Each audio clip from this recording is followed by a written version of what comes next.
Sabi niya, napapatanong kasi siya, bakit kung sino pa daw yung may matinong ginawa para sa bayan, yun daw yung nandun sa loob. Actually, tinatanong ko ang Panginoon. Kaya nga eh. Pero ano yan, alam mo, parati namang natatalo ang mas kadiliman sa kabutihan mag-iiral. Magdasal lang tayo ng Mama Mary. Yung sa investigation sa Senate o... Sa Senate? Ano na lang yun? Pa-ek-ek na lang nila.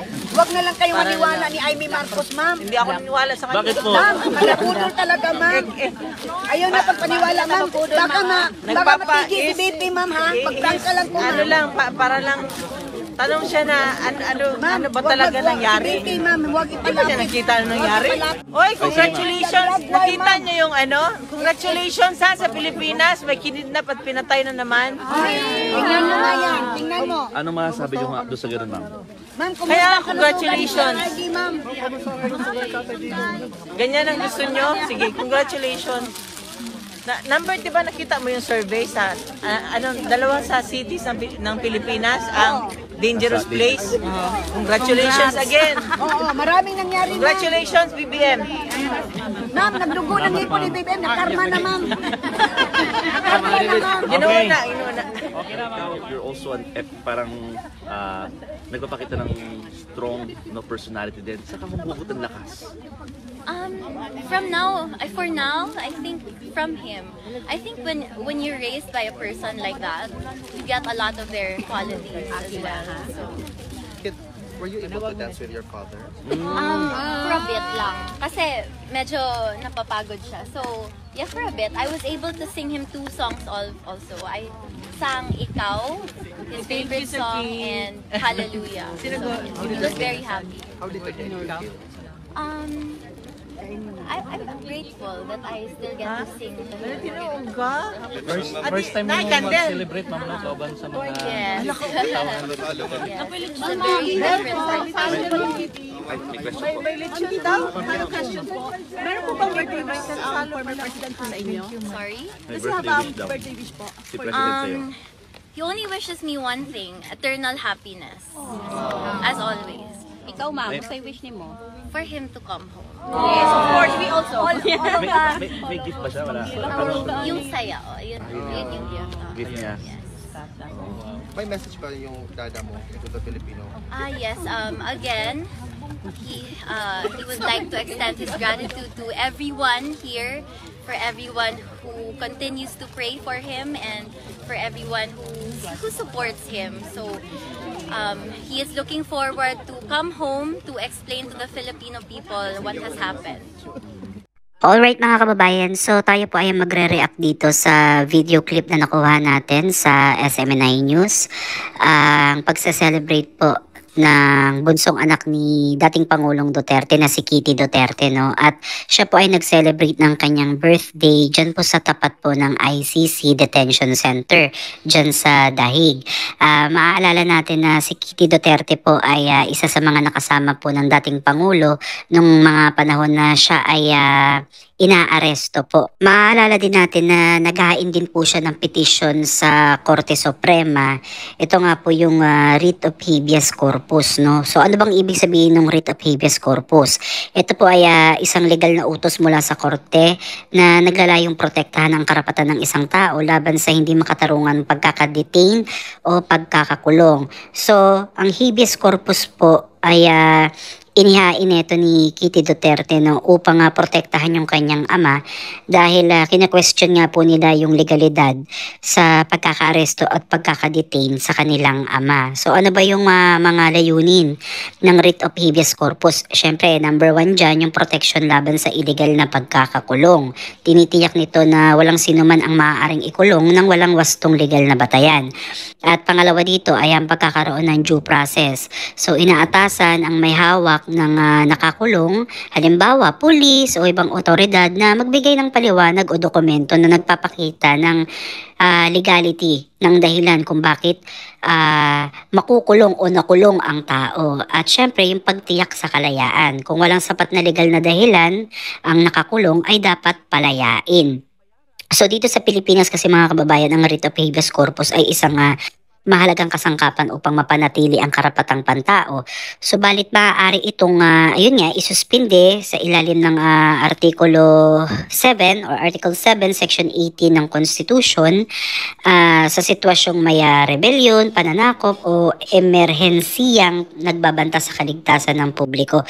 So ayan yung ayon sa ChatGPT na nakita natin na pag-explain dito sa writ of habeas corpus. So, ngayon nga po, makikita nyo dito sa video na ipinakita natin na magkasama po yung mag-ina, si Miss Hanilet Avancenia, ang kanyang ina, na nag-celebrate nga po sila dito sa tapat po ng ICC Detention Center, kasama po yung mga supporters po ni PRRD. Sa kabilang banda mga kababayan, hindi din nakaligtas ang pagtanong po ng ating media patungkol nga po dun sa ginagawang hearing po dyan sa Senado sa pangunguna po ni Senator Amy Marcos kung ano yung sa tingin ni Miss Hanilet yung nangyayari dito sa Senado. At ayan nga, hindi nga naniniwala to si Miss Hanilet dito sa nangyayaring hearing daw. So paek-ek lang daw to at wala siyang believe, hindi siya naniniwala sa nangyayari dito. So ganyan naman talaga, kanya-kanya tayong paniniwala, no? Paniniwalaan. So, according kay Miss Hanilet, hindi siya naniniwala sa ginagawang hearing ngayon. At pinapaabot din po ni Miss Hanilet ang kanyang pasasalamat, taus-pusong pasasalamat sa lahat po ng mga kababayan nating sumusuporta, nananalangin sa kaligtasan at kalakasan ng dating Pangulo at sa kanyang buong pamilya. No? Malaking bagay po ito para sa kanila sa kinakaharap po nilang dagok ngayon sa buhay. Yan ay pinasasalamatan po ni Miss Hanilet at ni Miss Kitty Duterte. So, narito po yung pagpapatuloy ng video at ati pong panoorin. Panginoon, it will be, because diba ang ilan ba? 1,000 years is one day sa Panginoon. So, ang sagot niyan, years pa. So, What do you mean by nandun po sa Senate yung yung binabanggit niyo po? Hindi, sabi niya, napapatanong kasi siya. Bakit kung sino pa daw yung may matinong ginawa para sa bayan, yun daw yung nandun sa loob. Sabi ko, pareho tayo ng tanong. Actually, tinatanong ko ang Panginoon. Kaya nga Pero ano yan, alam mo, parati namang natatalo ang mas kadiliman sa kabutihan mag-iiral. Magdasal lang tayo ng Mama Mary. Pero ma'am, umaasa ba kayo magkakaroon pa ng justice po ang dating Pangulo? Yes. Yung sa investigation sa Senate o Sa Senate, ano na lang yun? Paek-ek na lang nila. Huwag na lang kayo maniwala ni Amy Marcos, ma'am. Hindi ako naniniwala sa kanya. Bakit po? Ma'am, malabudol talaga, ma'am. Ayaw na pagpaniwala, ma'am. Baka matigil si BP, ma'am, ha? Pagtangka lang po, ma'am. Ano lang, para lang, tanong siya na, ano ba talaga nangyari? Si BP, ma'am, huwag Di ba siya ipalapit. nakita ano nangyari? Palapit, ma'am. Parang talaga kayo, ma'am. Supporter si tatay na hangtod karon. Ma'am, natakot ako, ma'am. Undang ni Anit. Kay may nakita akong Please lang, agila hangyo namatay. na ko, mamalihog ko, Sa Facebook. mga muyo ko, sa inyohang mga pag-ampo, o ganun na itana, dali kay, katong naa sa sulod ba, nangutanag yun siya. You know, you have a lot of supporters there outside. And then, do you know them? No, I do not know them. Every day I come here, I meet new faces. So, there's one guy there is really kind. Mag-blow ng cake. Sige na. Picture. Meron kayo ma'am? Meron kayong personal plans ngayon? Meron kami okay, na. good. Sorry ha, hindi ko na kayo maimbita kay... Meron kayo? Mahal man din. Okay, One is wala. 60 plus. Uy ka na inyong mga cards, ginaanam-anam na ako nagdala ha. Ginabasa niya. Nababasa po ni PRRD yung mga cards? Ano kasi, hindi ko kasi pwede dalahin ng kasi meron dito na parang isang box na. So pag nag-ano ako, mga siguro mga 20 cards at a time. So nababasa po talaga Oo, niya? nababasa niya. Ano sabi po niya? Natutuwa siya. Wow. Natutuwa siya. Daghan kaayong salamat sa inyong effort.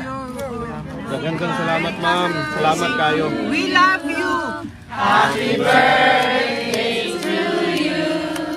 Happy birthday, happy birthday, happy birthday to you!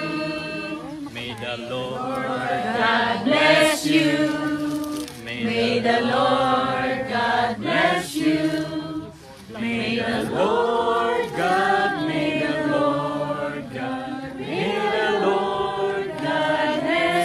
Sabay-sabay, happy birthday! Happy birthday! More blessings!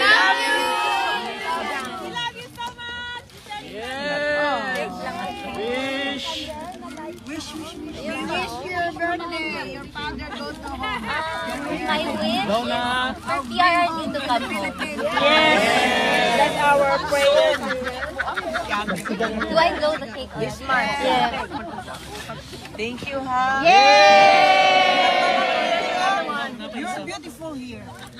Yes, always.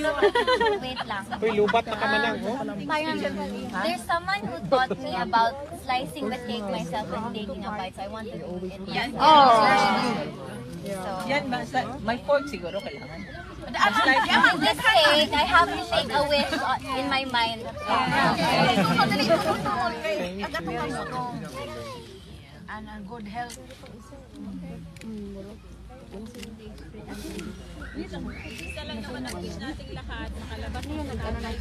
Kagaya ng naging kaarawan po ni Miss Kitty Duterte ay ito din po yung nangyaring birthday celebration po ni dating Pangulong Duterte. Ito po yung 80th birthday niya na dinaluhan po ng napakarami pong mga supporters ni dating Pangulong Duterte. Diyan po yan sa Mindiola at inabot nga po yan ng hating gabi at sila ay nagpatuloy na maglakad papunta po sa Liwasang Bonifacio. So originally dapat ang meeting place po talaga ng event na to ay sa Liwasang Bonifacio. Kaya lamang po ay nauna po doon yung mga makakaliwang grupo. Kaya tayo po ay nagtungo dito sa Mindiola at dito po ginanap yung program patungkol nga po dito sa kaarawan at kaarawan ni dating Pangulong Duterte at yung hinaing ng sambayan ng Pilipino na ibalik nga po dito si dating Pangulo at dito politisin kung siya nga po ay nagkasala dito po sa sariling bansa lilitisin. So ayan din po yung sigaw dun sa Dahig kung saan nag-celebrate nga po ang kanyang bunsong anak na si Kitty Duterte na ang tanging kahilingan lamang po ng kanyang bunsong anak at lahat at nakakaraming Pilipino na ibalik ang dating Pangulong Duterte dito sa ating bansa. At gaya nga po nung sinabi natin at maging ang mga eksperto na dito po hatulan kung siya po ay mapatunayang nagkasala. So ayan mga kababayan, ano bang mga komento niyo tungkol dito sa ating naging reaction video kay Kitty Duterte at sa kanyang mga naging sakripisyo no, bilang isang anak? At kayo ba, 'di ba, bilang isang anak, kaya niyo din bang gawin ito para sa inyong mga magulang? No, yung kanyang pagtatanggol, pagmamahal hanggang sa kaduluduluhan ay nakasuporta pa rin at ipinapakita niya yung pagmamalasakit niya sa kanyang mga magulang, no. At comment down below kung ano yung opinion ninyo tungkol dito at ating talakayin yan sa comment section. Maraming salamat at God bless po sa inyong lahat.